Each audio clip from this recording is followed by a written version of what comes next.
എല്ലാവർക്കും സലു കിച്ചണിലേക്ക് സ്വാഗതം. അപ്പൊ ഇന്നലെ സത്യം പറഞ്ഞ മാനസികമായിട്ട് ആകെ ഒരു പ്രയാസത്തിലായതുകൊണ്ടാണ് വീഡിയോ പോസ്റ്റ് ഒന്നും ചെയ്യാതിരുന്നത്. അപ്പൊ നമ്മുടെ സൽമാൻ അൽഹംദുലില്ലാ സുഖമായിട്ട് എത്തി, ജോലിക്ക് കയറി. അപ്പൊ നിങ്ങളുടെ എല്ലാവരുടെയും പ്രാർത്ഥന ഉണ്ടായിരുന്നു എന്ന് എനിക്ക് ആ കമന്റ്സ് വായിച്ചപ്പോ തന്നെ മനസ്സിലായി. ഒത്തിരി സന്തോഷമുണ്ട്. അപ്പൊ തുടർന്നും നിങ്ങളെല്ലാവരും നമ്മളുടെ കുടുംബത്തിന് വേണ്ടി പ്രാർത്ഥിക്കണം. ഞാനിപ്പോ കുക്ക് ചെയ്യാൻ തുടങ്ങിയിട്ട് കുറെ കാലമായിട്ടുണ്ട്. അപ്പോൾ അതിൽ നിന്ന് എനിക്ക് ഒരുപാട് കുക്കിംഗ് എക്സ്പീരിയൻസ് കിട്ടിയിട്ടുണ്ട്.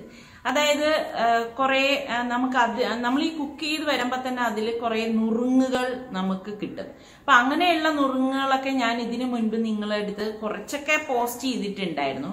അപ്പം അതുപോലെയുള്ള പിന്നെ ഒരു കാര്യം പറയട്ടെ, ഇത് കണ്ടോണ്ടിരിക്കുന്ന പലർക്കും അറിയുന്ന കാര്യങ്ങൾ തന്നെ ആയിരിക്കും, പക്ഷെ അറിഞ്ഞൂടാത്ത കുറേ പേര് നമ്മൾക്കിടയിലുണ്ട്. അപ്പം അവർക്ക് ഞാൻ ഈ ഇടുന്ന നുറുങ്ങുകളിൽ ഏതെങ്കിലുമൊക്കെ ഉപകാരപ്പെട്ട് കഴിഞ്ഞാൽ അത് വലിയ കാര്യമാണെന്നാണ് ഞാൻ വിശ്വസിക്കുന്നത്. അപ്പൊ അങ്ങനെയുള്ള എന്റെ കുക്കിംഗ് അനുഭവത്തിൽ ഞാൻ മനസ്സിലാക്കിയ നുറുങ്ങു വിദ്യകളാണ് ഇന്ന് ഞാൻ നിങ്ങളുമായിട്ട് ഷെയർ ചെയ്യുന്നത്. അപ്പൊ നമുക്ക് അതൊന്ന് കണ്ടു നോക്കാം. പലർക്കുള്ള പരാതിയാണ് കടലക്കറിക്ക് കൊഴുപ്പ് കിട്ടുന്നില്ല എന്നുള്ളത്. അപ്പൊ നമ്മൾ വേവിച്ച കടലയിൽ നിന്ന് കുറച്ചെടുത്ത് ഇതുപോലെ ഒന്ന് അരച്ചെടുത്ത് നമ്മളുടെ കറിയിൽ ചേർക്കുകയാണെങ്കിൽ കറിക്ക് നല്ല കൊഴുപ്പ് കിട്ടും. സാധാരണ നമ്മള് ചപ്പാത്തി ഉണ്ടാക്കുന്നത് എന്നും നമ്മൾ ഒരേ രീതിക്ക് ഉണ്ടാക്കി കഴിഞ്ഞാൽ കുട്ടികൾക്ക് ചിലപ്പോൾ ഇഷ്ടമാവണമെന്നില്ല. അപ്പൊ ഇതുപോലെ തന്നെ കുറച്ച് പാസ്ലി ലീഫും കുറച്ച് മിന്റ് ലീഫ്, ചില്ലി ഫ്ലേക്സ് ഒക്കെ ഇട്ടൊന്നും ചപ്പാത്തി ഉണ്ടാക്കി കൊടുത്തു നോക്കൂ, ഉറപ്പായിട്ടും കുഞ്ഞുങ്ങൾക്ക് അത് ഇഷ്ടമാവും. നമ്മൾ ദോശ ഉണ്ടാക്കുമ്പോൾ പാൻ എപ്പോഴും കുറച്ച് വെള്ളം ഒഴിച്ച് ചൂടൊന്ന് ക്രമീകരിച്ചു കഴിഞ്ഞാൽ നമുക്ക് ഈസി ആയിട്ട് ഇതുപോലെ മാവ് പരത്തിയെടുക്കാനും അത് നല്ല മൊരുമൊരാന്ന് നല്ല മൊരിഞ്ഞ് അപ്പൊ നമുക്ക് പെട്ടെന്ന് തന്നെ പാനിൽ നിന്ന് ഇളക്കിയെടുക്കാനും സാധിക്കും. ഇരുമ്പുചട്ടിയിൽ നിന്ന് അപ്പം വേഗത്തിൽ ഇളകി കിട്ടാൻ വേണ്ടി അപ്പച്ചട്ടിയിൽ കുറച്ച് വെള്ളം ഒഴിച്ച് തിളപ്പിച്ച ശേഷം പിന്നെ അപ്പച്ചട്ടി ചൂടാക്കിയിട്ട് നമ്മൾ ബട്ടർ ബ്രഷ് ചെയ്ത ശേഷം മാവ് കോരി ഒഴിച്ച് ചുറ്റിച്ച് അടച്ചു വെച്ച് എടുത്തു നോക്കൂ. ഈസി ആയിട്ട് നമുക്ക് അപ്പച്ചട്ടിയിൽ നിന്ന് അപ്പം എളുപ്പത്തിൽ ഇളക്കിയെടുക്കാൻ സാധിക്കും. എപ്പോഴും ചപ്പാത്തി എടുക്കുമ്പോൾ കുട്ടികൾക്ക് മടിയായിരിക്കും അല്ലേ? അപ്പൊ അതിനൊരു ട്രിക്ക് ഉണ്ട്. ഇതുപോലെ കോൺ പോലെ ഒന്ന് മടക്കിയിട്ട് ഒരു സെന്റർ ഒന്ന് കട്ട് ചെയ്ത് വിടണം. എന്നിട്ട് നമ്മളുടെ കയ്യിൽ എന്തെങ്കിലും ഫില്ലിങ് തലേ ദിവസത്തെ എന്തെങ്കിലും ഉണ്ടെങ്കിലോ അല്ലെങ്കിൽ നമ്മൾക്ക് കുറച്ച് വെജിറ്റബിൾസ് കട്ട് ചെയ്ത് ഇതുപോലെ ഫില്ല് ചെയ്ത് കുറച്ച് കെച്ചപ്പൊക്കെ തേച്ച് ഇതുപോലെ ഒന്ന് റോൾ ചെയ്ത് കുട്ടികൾക്ക് കൊടുക്കുകയാണെങ്കിൽ തീർച്ചയായിട്ടും അവർക്ക് ഇഷ്ടപ്പെടും. അവർക്ക് ടിഫിനായിട്ടൊക്കെ കൊടുത്തുവിടാൻ പറ്റിയതുമാണ്. നമുക്ക് പലർക്കും ചേന കട്ട് ചെയ്യുമ്പം കൈ ഇങ്ങനെ ചൊറിഞ്ഞിട്ട് ഒരു ചെറിയ നീറ്റലുണ്ടാവാൻ സാധ്യത കൂടുതലാണ്. അപ്പൊ നമ്മൾ ഈ ചേന എടുക്കുന്നതിന് മുൻപ് തന്നെ കൈ നന്നായിട്ട് ഓയിലൊന്ന് തടവിയ ശേഷം നമ്മൾ ഇതുപോലെ ചേന കട്ട് ചെയ്തെടുക്കുകയാണെങ്കിൽ നമുക്ക് അത് ഒഴിവാക്കാൻ സാധിക്കും. സുലഭമായി മാങ്ങ കിട്ടുന്ന സമയങ്ങളിൽ നമ്മൾ മാങ്ങ ഇതുപോലെ ഉപ്പിലിട്ട് വെച്ചിരുന്നാല് നമുക്ക് പെട്ടെന്ന് ഒരു ചമ്മന്തിയൊക്കെ അരക്കേണ്ടി വരുമ്പം ഈ ഉപ്പിലിട്ട മാങ്ങ ഈ ചമ്മന്തിയിലേക്ക് ചേർത്ത് ഒന്ന് അരച്ചെടുക്കുമ്പം സ്വാദിഷ്ടമായ ചമ്മന്തി നമുക്ക് എളുപ്പം റെഡിയാക്കി എടുക്കാൻ പറ്റും. പലർക്കും എണ്ണ ഇല്ലാതെ ഫ്രൈ ചെയ്തെടുക്കുന്നത് കഴിക്കാൻ വലിയ താല്പര്യമായിരിക്കും. അപ്പൊ അതിന് ഇങ്ങനെ ചെയ്താൽ മതി. വാഴയിലയിലേക്ക് നമ്മൾ മീൻ ഇതുപോലെ മസാല പുരട്ടിയത് വെച്ച ശേഷം ഇതുപോലെ മടക്കി ഒന്ന് കെട്ടിയെടുക്കണം. ഇതുപോലെ പാനിലേക്ക് എണ്ണ ഒഴിച്ച് നമ്മൾ വാഴയില അതിലേക്ക് വെച്ചിട്ട് തിരിച്ചും മറിച്ചും ഇട്ടെടുക്കുമ്പോഴേക്കും നമുക്ക് ഡയറക്റ്റ് എണ്ണ ഇല്ലാതെ തന്നെ മീന് നല്ല മൊരുമൊരാന്ന് പൊരിച്ചെടുക്കാൻ സാധിക്കും. നമ്മളിൽ പലരും ശ്രദ്ധിക്കേണ്ട ഒരു കാര്യമാണ്, എണ്ണയിലേക്ക് നമ്മൾ ഇതുപോലെ എന്തെങ്കിലും വഴറ്റാൻ നോക്കുമ്പോൾ ഒട്ടും വെള്ളത്തിന്റെ അംശം വരാൻ പാടില്ല. ഉള്ളിലേക്ക് തീ വന്നിട്ട് അപകട സാധ്യത വളരെ കൂടുതലാണ്. എപ്പോഴും നമ്മൾ മിക്സിയിലെ പൊടിയിട്ട് അടിച്ചെടുക്കുമ്പം ആദ്യം വെള്ളം ചേർത്ത ശേഷം മാത്രമേ പൊടി ഇതിലേക്ക് ഇട്ടിട്ട് അടിച്ചെടുക്കാവൂ. അല്ലെങ്കിൽ മിക്സിയുടെ ബ്ലേഡിലെല്ലാം കൂടിയിട്ട് ഒട്ടിപ്പിടിച്ചിരിക്കാൻ സാധ്യത കൂടുതലാണ്. പുലാവൊക്കെ ഉണ്ടാക്കുമ്പോഴേക്ക് ആ ചോറിനും വെജിറ്റബിൾസിനും ഒക്കെ നല്ല ഒരു കളറ് നിലനിർത്താൻ വേണ്ടിയിട്ട് നമ്മൾ ഇതിലേക്ക് കുറച്ച് വെള്ളത്തിനൊപ്പം തന്നെ കുറച്ച് പശുവിൻ പാലും കൂടി ചേർത്ത് ഇളക്കി തയ്യാറാക്കി എടുക്കുമ്പോഴേക്ക് ആ പുലാവിന് നല്ല ഒരു കളറും ആയിരിക്കും, കഴിക്കാൻ നല്ല മൃദുത്വമായിരിക്കും. നമ്മളെപ്പോഴും മഞ്ചൂരിയൻ അങ്ങനെയൊക്കെ തയ്യാറാക്കുമ്പോഴേക്ക് വെജിറ്റബിൾസ് ഓവർ കുക്കാവാൻ പാടില്ല. പിന്നെ പ്രത്യേകം എടുത്തു പറയേണ്ട ഒരു കാര്യം, നമ്മൾ ഇതിലേക്ക് വെള്ളം ഒഴിക്കുമ്പോൾ തിളച്ച വെള്ളം തന്നെ ഒഴിക്കണം. അങ്ങനെ ഒഴിച്ചാൽ മാത്രമേ ആ ഒരു കറിക്ക് നല്ല ഒരു ടേസ്റ്റ് നമുക്ക് കിട്ടത്തുള്ളൂ. നമ്മൾ പുലാവ്, ഫ്രൈഡ് റൈസ്, ബിരിയാണിയൊക്കെ ഉണ്ടാക്കുമ്പോൾ സ്പൂൺ ഇട്ട് ഒരിക്കലും ഇളക്കരുത്. ഇതുപോലെ റൈസ് തട്ടിക്കുടഞ്ഞ് മാത്രമേ എടുക്കാവുള്ളൂ. അത് പ്രത്യേകിച്ച് ചൂടായിരിക്കുമ്പോൾ നമ്മൾ സ്പൂണിട്ട് ഇളക്കി കഴിഞ്ഞാൽ പൊടിഞ്ഞു പോകാനുള്ള സാധ്യത കൂടുതലാണ്. നമ്മൾ ചപ്പാത്തി, പൂരി, ബട്ടൂര ഇതിനൊക്കെ മാവ് കുഴച്ച ശേഷം ലാസ്റ്റ് ഇതുപോലെ കുറച്ച് ഓയിൽ തടവി അരമണിക്കൂറെങ്കിലും ആ മാവ് റെസ്റ്റ് ചെയ്യാനായിട്ട് മാറ്റി വെക്കണം. എങ്കിൽ മാത്രമേ നമ്മൾ ഇത് പരത്തിയിട്ട് എണ്ണയിലിട്ട് ഫ്രൈ ചെയ്തെടുക്കുമ്പോൾ നന്നായിട്ട് വരത്തുള്ളൂ. ഇപ്പൊ ചപ്പാത്തി ആണെങ്കിൽ നമ്മൾ പരത്തി ചുട്ടെടുക്കുമ്പോൾ വീണ്ടും കീറുകയോ ഒന്നും ചെയ്യത്തില്ല കേട്ടോ. നമ്മൾ വെജിറ്റബിൾ സാലഡ് ഒക്കെ ഉണ്ടാക്കുന്ന സമയത്ത് സീസണൽ ഫ്രൂട്ട്സ് ഉണ്ടെങ്കിൽ ആ ഫ്രൂട്ട്സും കൂടി ഈ സാലഡിലേക്ക് ഉൾപ്പെടുത്തി ഒന്ന് മിക്സ് ചെയ്ത് കുട്ടികൾക്കൊക്കെ കൊടുക്കുകയാണെങ്കിൽ അടിപൊളി ടേസ്റ്റ് തന്നെ ആയിരിക്കും. നമ്മൾ ഈ പാസ്തയ്ക്ക് വേവിക്കുന്ന സമയത്ത് വെള്ളം നന്നായിട്ട് തിളയ്ക്കുമ്പോൾ കുറച്ച് ഓയിൽ നമ്മൾ ഇതിലേക്ക് ചേർക്കുകയാണെങ്കിൽ പാസ്ത നമ്മൾ ഇട്ട് വേവിച്ചെടുക്കുമ്പോൾ തമ്മിൽ ഒട്ടിപ്പിടിക്കുകയോ ഒന്നും ചെയ്യത്തില്ല. നമ്മൾ ബേക്ക് ചെയ്യുകയും ഗ്രില്ല് ചെയ്യുകയൊക്കെ ചെയ്യുമ്പം ഓവന്റെ ട്രേയിലേക്ക് ഇതുപോലെ ഫോയിൽ പേപ്പർ വെച്ചിട്ട് ഓയിലൊന്ന് ബ്രഷ് ചെയ്തിട്ട് നമ്മൾ ബേക്ക് ചെയ്യുകയും ഗ്രില്ല് ചെയ്യുകയൊക്കെ ചെയ്യുകയാണെങ്കിൽ നമ്മളുടെ ഓവന്റെ ട്രേ ചീത്താകത്തില്ല. അപ്പൊ നമുക്ക് എളുപ്പത്തിൽ ഈ കുക്കിംഗ് ഒക്കെ കഴിഞ്ഞ ശേഷം ഈ ഫോയിൽ പേപ്പർ ജസ്റ്റ് ഒന്ന് മാറ്റിയാൽ മാത്രം മതി. പിന്നെ ഈസി ആയിട്ട് നമുക്ക് ഈ ഒരു ട്രേ കഴുകിയെടുക്കാൻ സാധിക്കും.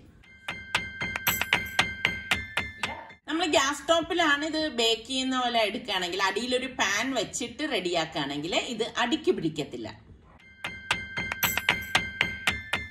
പത്തിരി, ചപ്പാത്തി, പൂരി ഇതൊക്കെ നമുക്ക് ചപ്പാത്തി പ്രസ്സിൽ നിന്ന് പെട്ടെന്ന് വിട്ട് കിട്ടാൻ വേണ്ടി ഓയിലിന്റെ ഇതുപോലത്തെ ഒരു കവർ നമ്മൾ വെച്ച ശേഷം കട്ട് ചെയ്ത് വെച്ച ശേഷം ഇതുപോലെ പ്രസ് ചെയ്തെടുക്കുകയാണെങ്കിൽ നമുക്ക് ഈസി ആയിട്ട് തന്നെ അതിൽ നിന്ന് ഇളക്കിയെടുക്കാൻ സാധിക്കും. നമ്മൾ ഇടിയപ്പമൊക്കെ ഉണ്ടാകുമ്പോൾ തട്ടിൽ നിന്ന് പെട്ടെന്ന് ഇളവി കിട്ടാൻ വേണ്ടിയിട്ട് ഈ ഇടിയപ്പത്തട്ടില് ഇതുപോലെ ഓയിലൊന്ന് തേച്ചു കൊടുക്കണം. തേച്ചു കൊടുത്ത് നമ്മളെ മാവ് ഇതിലേക്ക് ചുറ്റിച്ചിട്ട് ആവിയേറ്റി പുറത്തെടുത്ത ഉടൻ നമ്മൾ ഇത് ഇളക്കാൻ ശ്രമിക്കരുത്. ഒന്ന് ആവി പോയ ശേഷം നമ്മൾ ഈ തട്ടിൽ നിന്ന് ഇളക്കുകയാണെങ്കിൽ ഈസി ആയിട്ട് നമുക്കിത് ഇളക്കിയെടുക്കാൻ സാധിക്കും. സാധാരണ നമ്മൾ പ്രഷർ കുക്കറിലേക്ക് ചോറ് വെച്ചെടുക്കുമ്പം ചിലപ്പോൾ വെന്ത് കുഴഞ്ഞു പോകും. അങ്ങനെ വരാതിരിക്കാൻ വേണ്ടിയിട്ട് കുക്കറിനുള്ളിലേക്ക് കുറച്ച് വെള്ളം വെച്ച് കലവും കഴുകി അരിയിട്ട് വെള്ളം വെച്ച ശേഷം നമ്മൾ കുക്കർ മൂടി വെയിറ്റ് ഇട്ട് അരമണിക്കൂർ കഴിഞ്ഞ് സ്റ്റീം പോയ ശേഷം നമ്മൾ കുക്കർ തുറന്ന് ഊറ്റിയെടുക്കുകയാണെങ്കിൽ ചോറ് നല്ല വിട്ട് കിട്ടും. അപ്പൊ ഈ എത്ര വിസിൽ കേൾക്കുന്നു എന്നതിൽ അല്ല കാര്യം, ടൈമിങ്ങിലാണ്. അരമണിക്കൂർ കൊണ്ട് തന്നെ ചോറ് നല്ല രീതിയിൽ റെഡിയായി നമുക്ക് എടുക്കാൻ സാധിക്കും. സ്നാക്സ് ഒക്കെ ഉണ്ടാക്കാൻ നേരം നമുക്ക് ബ്രെഡ് പെട്ടെന്ന് കട്ട് ചെയ്ത് കിട്ടാൻ വേണ്ടി ഒരു സ്റ്റീൽ ഗ്ലാസ്സിൽ ഇതുപോലെ ഒന്ന് കട്ട് ചെയ്തെടുത്താൽ മതി. പിന്നെ ബാക്കിയിരിക്കുന്ന ബ്രെഡ് കളയൊന്നും വേണ്ട, അത് നമുക്ക് ഒന്ന് പൊടിച്ചെടുത്താൽ ബ്രെഡ് ക്രംസ് ആയിട്ട് ഉപയോഗിക്കാവുന്നതാണ്. അപ്പൊ ഈ രീതിയിൽ കട്ട് ചെയ്തെടുക്കുമ്പോൾ നമുക്ക് ഈസി ആയിട്ട് ഇളക്കിയെടുക്കാം. നമ്മൾ ഈ കട്ട്ലറ്റിനൊക്കെ മാവ് ഷേപ്പ് ചെയ്തെടുക്കുക കുറച്ച് പ്രയാസകരമാണ് അല്ലേ. അപ്പൊ അതിന് വേണ്ടിയിട്ടൊരു ട്രിക്ക് ഉണ്ട്. നമുക്ക് ഇതുപോലെ ഒരു മോൾഡൊക്കെ ഉണ്ടെങ്കിൽ ഈ മോൾഡിലേക്ക് ഇതൊന്ന് പ്രസ് ചെയ്തെടുത്തിട്ട് ഒന്ന് അമർത്തി കൊടുത്തു കഴിഞ്ഞാൽ നമുക്ക് ആ ഒരു ഷേപ്പിൽ ഇളക്കിയെടുക്കാൻ സാധിക്കും. ഇനി മോൾഡൊന്നും ഇല്ലാത്തവരാണെങ്കിൽ നമുക്ക് ഈ കുപ്പിയുടെ അടപ്പുണ്ടല്ലോ, ആ അടപ്പില് നമുക്ക് ഇതുപോലെ തന്നെ കുറച്ച് ഓയിൽ തേച്ച ശേഷം മാവ് വെച്ചിട്ട് നമുക്ക് പ്രസ് ചെയ്തെടുക്കാൻ പറ്റും. പിന്നെ വടയുടെ ഷേപ്പൊക്കെ വേണമെങ്കിൽ ഇതുപോലെ കുഞ്ഞടപ്പെടുത്തിട്ട് സെന്റർ നോക്കി ഒന്ന് പ്രസ് ചെയ്ത് കൊടുക്കുമ്പോൾ നമുക്ക് കറക്റ്റ് ആ ഒരു വടയുടെ ഷേപ്പ് തന്നെ കിട്ടും. അപ്പൊ ഇങ്ങനെയുള്ള ട്രിക്കൊക്കെ ഉപയോഗിച്ച് നമുക്ക് കുട്ടികൾക്ക് ഈവനിങ് സ്നാക്സ് ഒക്കെ തയ്യാറാക്കി കൊടുക്കാം. നമ്മൾ ഗ്രേപ്പ് ജ്യൂസ് ഉണ്ടാക്കുമ്പോൾ നല്ല ഒരു കൊഴുപ്പ് കിട്ടാൻ വേണ്ടിയിട്ട് ഗ്രേപ്സ് കുറച്ച് വെള്ളവും പാകത്തിനുള്ള പഞ്ചസാരയും ഇട്ട് ഒന്ന് തിളപ്പിച്ചെടുത്താൽ മാത്രം മതി.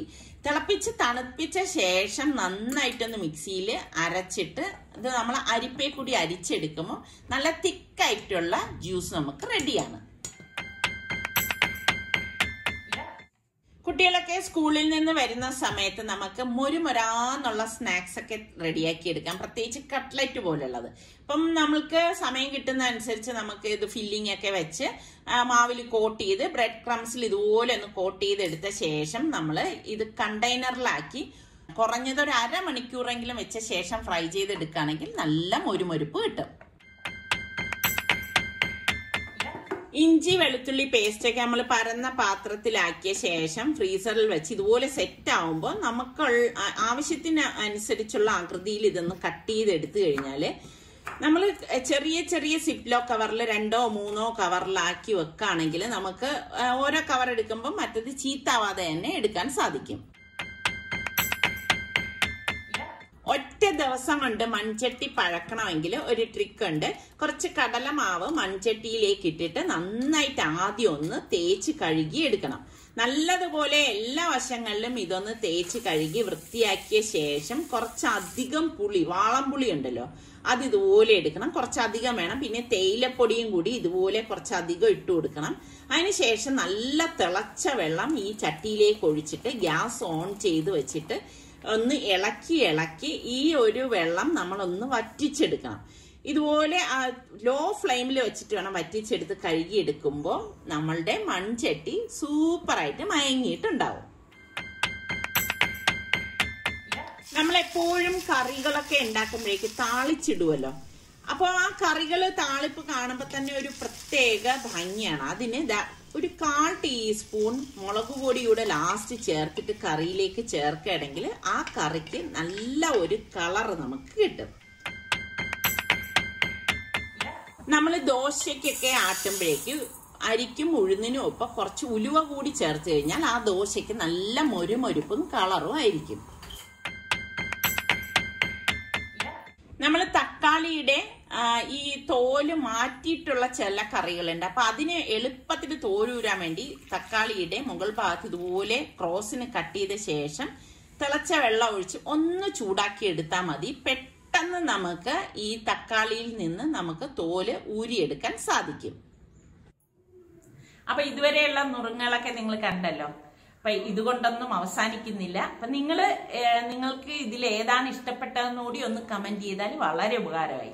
അപ്പോൾ ഇതുപോലെയുള്ള നുറുങ്ങുകളുമായിട്ടോ അല്ലെങ്കിൽ നല്ല റെസിപ്പി ആയിട്ടോ വ്ളോഗുമായിട്ടൊക്കെ നമുക്ക് വീണ്ടും കാണാം. അതുവരയ്ക്കും എല്ലാവർക്കും ബൈ.